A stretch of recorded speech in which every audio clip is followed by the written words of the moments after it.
¿Qué tal? ¿Cómo están amigos y amigas de esta comunidad? Pues hablemos de la política nuestra de cada día. Les parece bien? Partiendo de lo que declaró el presidente Andrés Manuel López Obrador el fin de semana, que literalmente le echó porras a Samuel García y a Luis Colosio Jr. Le preguntaron si alguno de ellos podría competir con las corcholatas y dijo sí, cualquiera podría. Fue una declaración del presidente que no cayó muy bien en Dante Delgado Ranauro, un viejo lobo de mar, que se da cuenta perfectamente cuál es la intención del primer mandatario, pero que fue muy celebrada por Samuel García, que es más propenso a los elogios y un reconocimiento de esta naturaleza, pues le hizo sacar definitivamente el pecho. Andrés Manuel López Obrador continúa con una estrategia muy clara de aquí al 2024. ¿A qué me refiero? Xóchitl Gálvez efectivamente ha crecido, como se los dábamos a conocer en otra cápsula, ha avanzado en ese 30% de votantes que se dicen priistas, que se dicen panistas, de derecha, y ha ido ya copando de cierta manera la mayoría de las simpatías.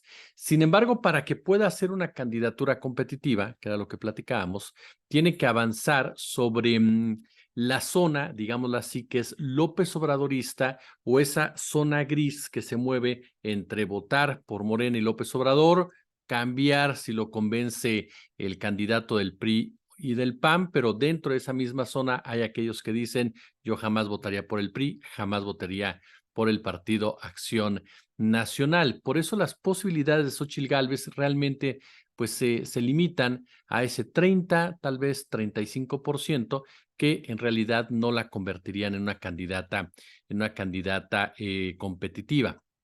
¿En qué momento la candidatura de Va por México se fulminaría?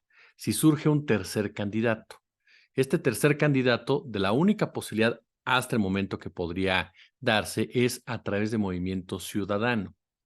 Es por ello que Andrés Manuel López Obrador juega muy bien sus cartas y sabe perfectamente que convenciendo a Movimiento Ciudadano de una u otra forma o a sus suspirantes de que tienen posibilidades de ser ellos los verdaderos contendientes de Morena, lo que va a pasar es que se va a atomizar aún más el voto de la oposición y las posibilidades de triunfo ya no solo para la presidencia de la República, sino también para el Congreso, pues cada día son menores precisamente tanto para el Frente Amplio por México como por el partido Movimiento Ciudadano, el famoso Partido Naranja. López Obrador sabe perfectamente cada paso que da.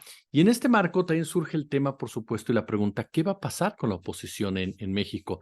Alejandro Páez Varela, sin embargo, presenta una columna sumamente interesante en donde su servidor coincide en que es necesario, por supuesto, tener una oposición fuerte, una oposición que realmente permita mejorar la democracia de este país, que proponga, que sea una alternativa, pero no la oposición que hoy por hoy tenemos, que está completamente anquilosada, completamente defenestrada, completamente quemada, cuyos líderes como Alejandro Moreno, como Jesús Zambrano, como Marco Cortés, aunque estén aferrados al poder, son personajes que representan la corrupción, que representan el cochupo, que representan las dádivas, que representan lo mismo de siempre, lo que los llevó a la derrota en el 2018, y ni hablar de su patrón empresarial, Claudio X González, que ha sido un fracaso por donde se le quiera ver y que es un personaje que lejos de poder realmente aglutinar a empresarios y partidos de oposición alrededor de un proyecto, pues se ha convertido en el hazmerreír. Esa es la realidad y sobre todo un personaje que ha ido perdiendo mucho dinero. No es una buena inversión en este momento Claudio X González porque simplemente ahí están los resultados. Pero esa es la pregunta, ¿qué va a pasar con la oposición? En una charla muy interesante que sostuvimos en nuestro canal con Temoris Greco, Temoris lanzaba una, digámoslo así, hipótesis que en lo personal coincido.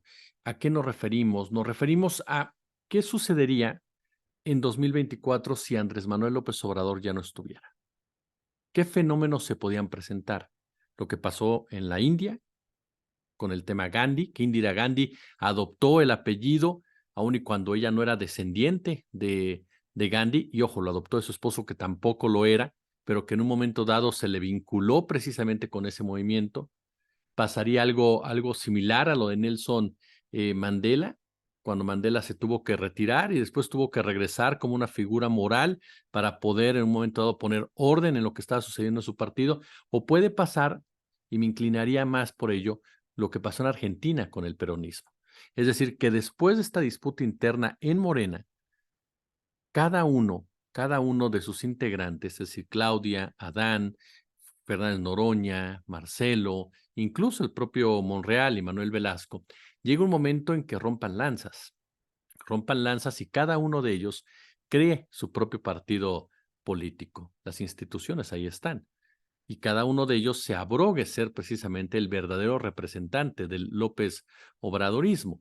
Hay coincidencias entre Sheinbaum y Adán, por ejemplo, pero tal vez Fernando Noroña pueda conseguirlo a través del PT, tal vez Marcelo Ebrard se vaya al Partido Verde Ecologista o al propio Movimiento Ciudadano. En fin, son las opciones que existen para crear una oposición que surja de la propia Morena y que, insisto, se autonombren los verdaderos representantes del López Obradorismo. Pero además está el caso del Partido Acción Nacional, un partido que es sin duda alguna, ambicionado por un sector de la extrema derecha que está ahí, que ya hizo su aparición en estas elecciones y que está muy pendiente, por supuesto, de todo lo que va a acontecer en la elección del próximo año para poder tomar el control del mismo. No olvidemos que ya el PAN no es el que tiene la exclusividad del monopolio de la derecha en México, sino que se ha estado llenando de ultraderechistas o de derechistas muy pragmáticos y que por lo mismo en un momento dado los que actualmente están pueden salir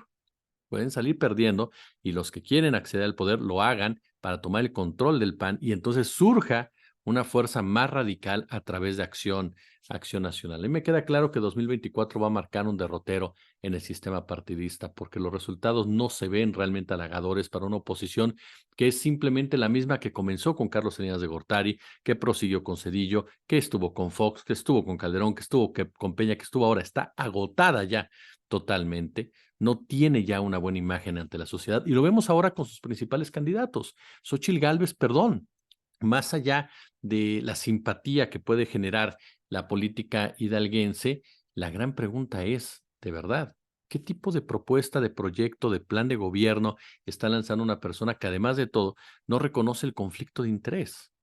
Un conflicto de interés que está perfectamente probado que cometió, es decir, es una persona mentirosa, es una persona corrupta, es una persona que sabe perfectamente que tiene cadáveres en el closet y que aún así se atreve precisamente a presentarse como alguien impoluto. Incluso sus demandas en contra del presidente de la República por violencia de género, tratando de martirizarse para generar una mayor simpatía, en fin, muestran a alguien completamente carente de una verdadera propuesta de gobierno que la lleve a debatir en realidad con los integrantes de Morena por qué tendría que ser ella la mejor opción. Además de que el simple hecho de que sus patrones la hayan colocado a ello porque es la más chaira, ¿no? de los de la derecha, pues te habla precisamente de un fracaso y de una manipulación que quieren hacer de la ciudadanía. Y el otro es Santiago Krill, que al igual que ella, perdón, pero tiene muchísimos negocios al amparo del poder. Ambos son el ejemplo vívido, el ejemplo claro, perfecto, más Krill que Xóchitl, de lo que es hacer negocios precisamente al amparo del poder. Estaba registrando, por ejemplo, incluso las diferencias que hay entre el calderonismo y Santiago Krill Miranda. Felipe Calderón en este libro, Decisiones Difíciles, asegura que Krill hizo un enorme daño al primer gobierno panista y a México. Y recuerda que esa misma dependencia en gobernación se otorgaron los permisos de casinos por cientos en 2005 y todavía bajo el mando de Santiago Krill, en mi gobierno no otorgamos uno solo, salvo los requeridos por orden de algún juez, ya que tuvimos que batallar judicialmente con los reclamos de los permisionarios, fue lo que dijo el propio Felipe Calderón. Es decir, no es nadie la oposición señalando a Krill como una persona que hizo negocio desde la Secretaría de Gobernación, ¿no? Es el propio Felipe Calderón que recuerda la manipulación, el control que ejerció un grupo de gobernadores, de operadores políticos, dirigentes panistas sobre el padrón del partido. Y a este grupo los llamó los cadeneros y describe cómo Krill dependía precisamente de ellos. De hecho, parte de quienes nombra ahora tienen el control de la dirigencia nacional del PAN, a la que Calderón ha criticado. Y esto viene también en un muy buen trabajo que hace Daniela Barragán, para sin embargo también, en donde da cuenta de cómo se ha ido enriqueciendo Santiago Krill Miranda, ¿no? Durante todo su trayecto, su periplo como funcionario público. Entonces estamos ante una oposición completamente ya derrotada de antemano, como bien lo señaló el propio presidente Andrés Manuel López Obrador, una oposición derrotada moralmente. Y ante una derrota de este tamaño, es muy complicado levantarte. Por eso le reitero, yo sí creo que para el próximo año vamos a vivir un momento clave, pero ojo, la salida de los integrantes de Morena no puede darse porque perdieron, se tiene que dar simplemente porque ya no caben en Morena y tener un piso claro, fijo para poder crecer a partir de ahí. En el caso del PRI me parece que estamos ante un partido que tardará tarde o temprano en desaparecer, ¿no? Como tal, porque realmente ya no ofrece absolutamente nada. Oiga, y antes de despedirnos, mencionar lo que ha pasado. Adán Augusto y Marcelo Ebrard, ambos aspirantes del proceso interno de Morena, han sufrido la pérdida de empresarios que colaboraban con sus respectivas causas y en menos de una semana. Esto fue hace unos días. El exsecretario de Gobernación padeció, por ejemplo, el asesinato de Saima Soraya Zamora, mientras que el ex canciller pidió justicia ante el homicidio perpetrado contra José Guadalupe Fuentes Brito. El viernes por la noche cayó una avioneta en donde viajaba del puerto de Veracruz a Toluca el empresario Daniel Flores Nava, un hombre que se había definido como financiero de Adán Augusto López, que era operador en general de la precampaña del ex secretario de Gobernación, quien ha sido muy cuestionado por el tema de los espectaculares y porque dice no saber de dónde salió el dinero para colocarlos. Y bueno, Adán Augusto ha negado completamente que el difunto empresario fuera financiero de su campaña. Abiertamente ha dicho, sí era mi amigo, no, pero no era la persona que estaba financiándola como tal. El presidente López Obrador ha dicho, pues no hay certeza de lo que pasó y tenemos que investigar, por supuesto, qué es lo que ha sucedido. Ahora, en el caso de Fuentes Brito, el hombre cercano a Ebrard, fue tío de Rubén Hernández Fuentes. ¿Quién es Rubén Hernández Fuentes? Es coordinador general operativo de la jefatura de la oficina de la gobernadora Evelyn Salgado, que a la vez es su pareja sentimental, ¿no? El asesinado, ¿no? Era un destacado impulsor de la campaña de Ebrard en Guerrero. Guerrero, que es un tema definitivamente en donde los ardillos, su brazo político, está operando precisamente para generar una inestabilidad, causando todo tipo de actos verdaderamente atroces. Pues es parte de la política nuestra de cada día. Y como siempre un gusto, como siempre un placer. Déjenme sus comentarios, denle like a la campanita, compartan el video si les gustó. Si no les gustó, también compártanlo, échenselo a la gente que les caiga mal. Y por supuesto, gracias por sus super chats, gracias por sus super thanks. En la medida que puedan hacerlo, se los agradecemos encarecidamente. Si no, con sus visualizaciones orgánicas, de verdad es mucho el apoyo que nos dan. Como siempre, un gusto, como siempre, un placer.